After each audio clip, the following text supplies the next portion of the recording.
for those of you who have not read it, a lot of trauma.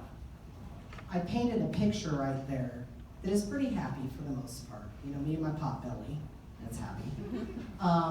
Me and my family. However, there was a lot of stuff that went on behind those doors that was not happy.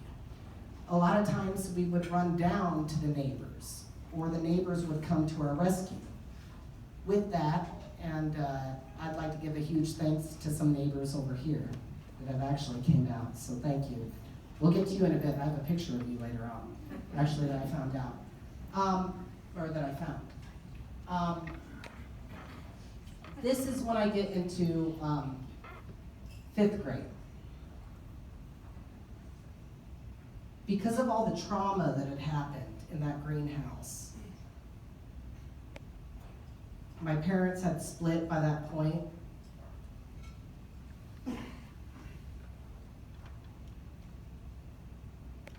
I moved into a foster home. And in this foster home, it was very, very religious. Now, if you can imagine me going through a home, a biological home, where I chose to go to school or I did not choose to go to school. I could do what I wanted to. And then I get thrown into a home that is very structured. What do you think I would do? Thank you. I rebel. It's not rocket science. I rebelled, and quite frankly, I made their life chaos, terror. Now, I look back at them, and they had the best intentions. They really, really did. They wanted to do what was best for me. However, that home was not the best for me.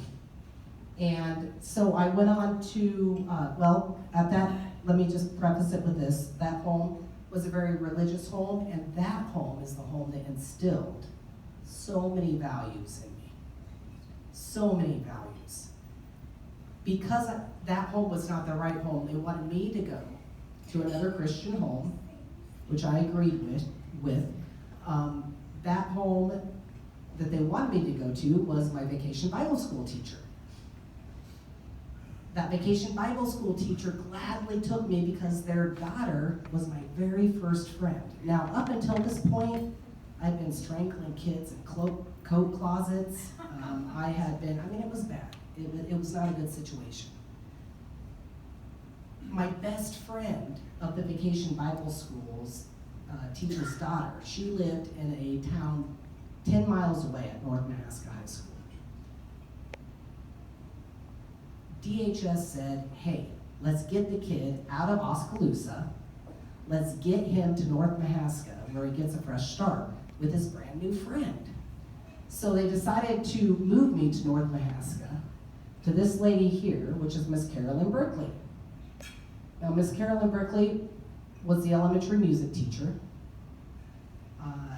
She was a single lady. I like to call her a cat lady. She only had cats, but at the same time, she had a heart bigger than gold. At the same time, my biological mom was in play here. And this picture here means so much to me because this is my sisters. That's Laura, Jackie, and Meredith, and you can see so much emotion going on. That's at a supervised visit. We weren't allowed to have unsupervised visits with my mother, although she was probably the biggest factor in our life. During that supervised visit, she actually gave me a saxophone, and she asked me if I would want to become Kenny G or a doctor. Those were the only two options she gave me. Now, you have to understand, my biological mother had an unhealthy relationship with Kenny G. In her mind, she loved Kenny G. Have any of you ever heard Songbird? She played Songbird over and over and over again. She loved Kenny G's Songbird. So she asked me if I wanted to be. I didn't want to be either, actually. However, she had called up my foster mom, Miss Brickley, and said, hey, would you give Rusty music lessons? Miss Brickley agreed. She gave me a saxophone. My biological mother actually had a saxophone in her possession that she had kept from the greenhouse She had kept it with her through all of her moves, gave it to my foster mother, sent it into repairs, and I began music lessons. I think at the Des Moines Register, Miss Brickley says I was the worst student she'd ever. She likes to say that. Because it's true. I had no rhythm, no beat, no anything. However, during Miss Brickley, and I'm sorry to put that picture up during dinner, that was my back. University of Iowa didn't know what to do. During Miss Brickley's, when I was with Miss Brickley, we discovered that I had this blood sac inside of me, bigger than a hot water bottle. Through 3 surgeries, I think at this point, they had given me a 6-month life expectancy. I was about in 7th grade at this point. Didn't know what to do. To me, again, going through foster care, going through all this, I remember thinking, what's the big deal? To Miss Brickley, now I look back at it as an adult and I can't imagine what she was going through. I can't imagine what all these other people were going through around me. For me, I was just trying to survive. So even if they said I had 6 months. However, this man here, Dr. Wayne Yakes, this took about about a year and a half to find this man. This man, Dr. Yakes, invented a procedure in 1983, and he invented a procedure that operated on something called arterial venous malformations, which is actually what I had. Only about 1 now and about 2 million people have AVMs. Very, very rare. I'm excited to say that I was actually operated on the guy who pioneered this procedure, the guy who actually invented the procedure on AVMs. So when you watch Grey's Anatomy, or when you watch that and you hear AVMs, whoo, right here. That is actually so phenomenal. So every single month, we would fly out, be it Miss Brickley or my next foster home. We would fly out on Thursday morning. I'd have surgery on Thursday afternoon. Friday, I would have to recover. The surgeries were extremely painful. Saturdays, they would have to move me to an observation clinic because of my vitals to keep, because again, it was pretty painful. Sunday, I would fly back, and then Monday, I'd be back in school. And then guess what? 3 weeks later, I would fly back out and do it again. We did that for 3 years. It was pretty crazy. Can you imagine putting that straight on foster parents? And even on the school teachers. And even on just the other folks that were around me. I mean, just to think about, now I look back as an adult and think about all this I put on them. I mean, kind of a different perspective as an adult. But moving ahead here, this here is my mom. Do you recognize that picture, Dolores? That is my biological mom. Now, she was an alcoholic. She was a drug addict. But there's more to her than just that. And at YSS, when I teach kids and I talk to kids about alcohol and addiction, I want to make sure that they know that an addiction is a disease. This lady here is the most beautiful lady you would ever meet. Did she have her kids with her? No. Were we all in foster homes? Me and my sisters? Yes, but she was the most beautiful person you would meet. She was the type that could whistle, and birds would just come flying up, or squirrels. She was so beautiful of heart. She was wonderful. Did addiction get the best of her? Absolutely. And so as I was going through all those surgeries, as I was going through the foster homes, still with Miss Brickley at this point, my mother unfortunately committed suicide. It was after multiple attempts, later I found out. I took quite a blow to that, and even though Miss Brickley said I had no rhythm, and this was my foster mom, the music teacher, said I had no rhythm, I had no music, I started to practice. And I started to take to music, perhaps is to keep my mom's dream alive, and to keep, however, it also eventually steered me into a lot of positive things later on in life. So I eventually moved on to different homes, different opportunities. That was my very first job. 14 years old at Russell Wildlife in Oskaloosa, working as a car washer, washing all the trucks, washing all. That was my first job as a CNA. That was a foster mom of mine up there who was trained in child welfare, who worked with me later on after I moved out of Miss Brickley's house. Eventually I moved into a different home. Eventually I got some different leadership opportunities to to work with Senator Grassley. Eventually ran for student council. I'm moving pretty quick here because I want to get to my point. Eventually, after graduating North Mahaska, I went on to Central College. All of that is Central College.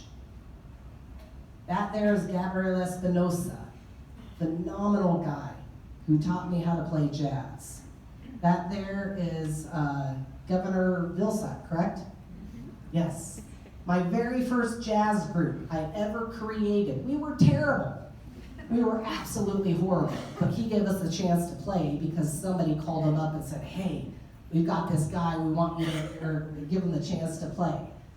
Up there is the house, one of the houses I was staying at during college. They allowed us just to have a barbecue of a whole bunch of music majors over at their house and all the different travel opportunities. Since then, I moved to Dallas, to DC, to Shanghai, to LA, where I met my husband, and of course back to Iowa, here. So through all of this, that lady there, which I haven't brought up a whole lot, although I have, Miss Carolyn Brickley, I asked her to adopt me at 37 years old. The Des Moines Register guy asked me probably one of the most difficult questions I've been asked. Why did you ask her to adopt you?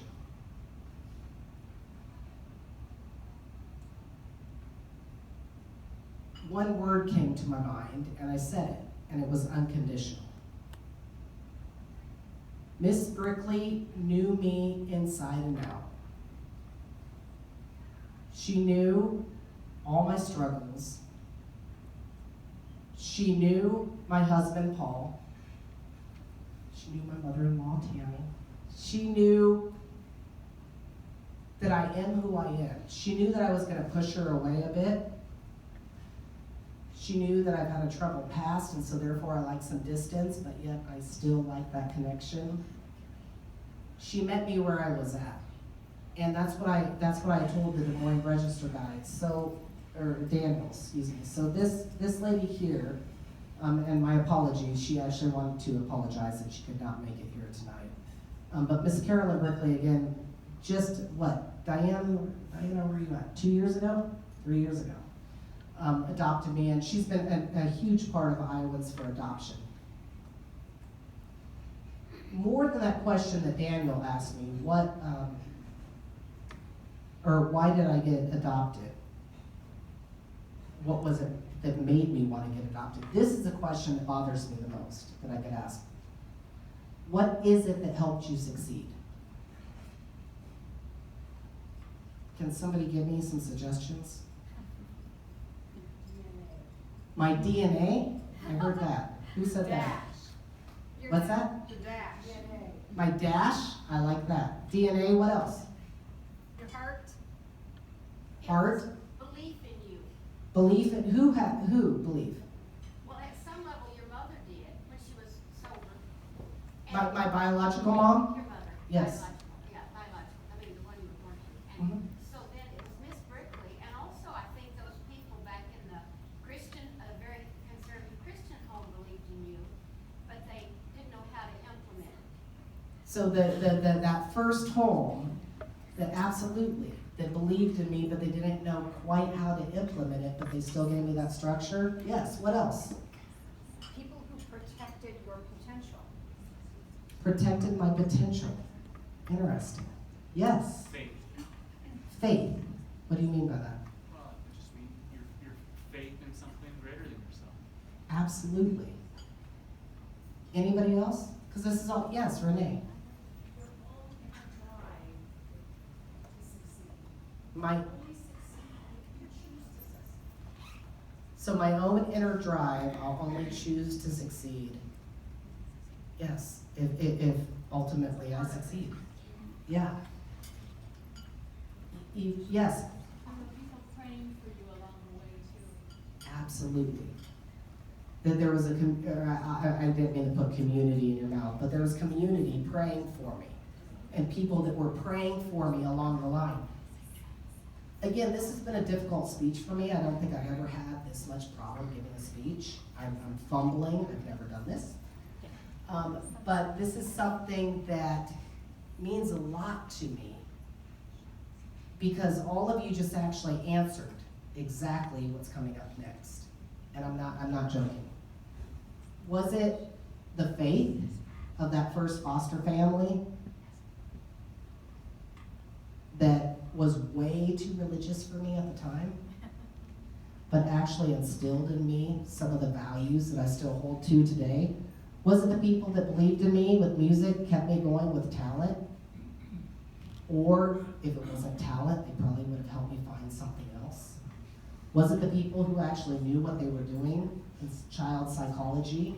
That's a foster mom again, Julie Seaman, who was a South Central liaison, South Central foster parent liaison, who was extremely knowledgeable. I put her through pure chaos. I gave her a run for her money. So, but she stuck with it, and she knew what she was doing. Was it her? Again, was it the people who tried to help me travel, like Miss Berkeley, who would bring me to DC, who would bring me to all these other cities to let me know that there's a bigger world out there? Was it the people who believed, again, or actually allowed me to get the leadership opportunities? I'll never forget the first time I realized I had a voice and people actually listened to me, listened to what I had to say. Huge, empowering. Was it the job opportunities, teaching me work ethic? Was it the people who actually allowed me to be with my biological sisters even though we were all in foster care? And during Christmas and Easter, they would allow us to get together. Even though we weren't supposed to be, they would let us get together and celebrate those holidays, that we could stay in touch, talk about our past, which we still do to this day. Was it people at College Avenue Friends who would come and pick me up no matter what foster home I was in and bring me to church? Was it people like that, some of them sitting over there at that table, that still stick with me today and encourage me? Or again, and I can't remember who said this in the room, was it that inner thing? Be it DNA or that inner strength. I don't know these answers, and that's why this is the most difficult question to answer. But I do know that with foster and adoptive youth, it takes all of this to succeed. And it takes all of you, and that's where I ask you a question. It does take a village, but my question to you is, what is your role in this village? I don't know what your role is, but I guarantee you every single one of you can somehow fit in this picture. I don't know what that looks like because every kid's not like me. It could be sports. It could be, I don't know, ballet. It could be just mentorship. So whatever you do, just finding a youth that you know needs a little bit more help, I promise you that you will help them find a way and help them to succeed. That's one thing, a huge thank you, Diana, for helping me, or letting me be a part of Iowans for Adoption, to be a part of this.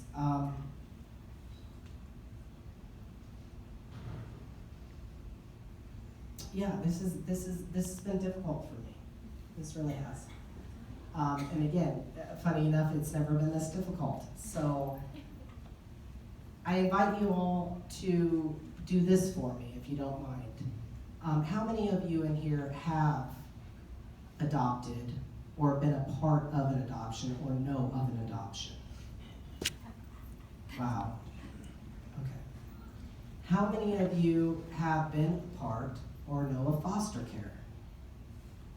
Okay. On our website with Iowans for Adoption, Natalie, wherever you're at, okay, there you are. She's worked hard on creating a platform that you can share your stories, and this is something that can help inspire others. So I invite you to go on www.iowansforadoption.org and share your stories, because that's something that can really help inspire others. So thank you very much for having me tonight. And I don't know where Chris is. Chris is right here. Oh, there you are. All right, thank you.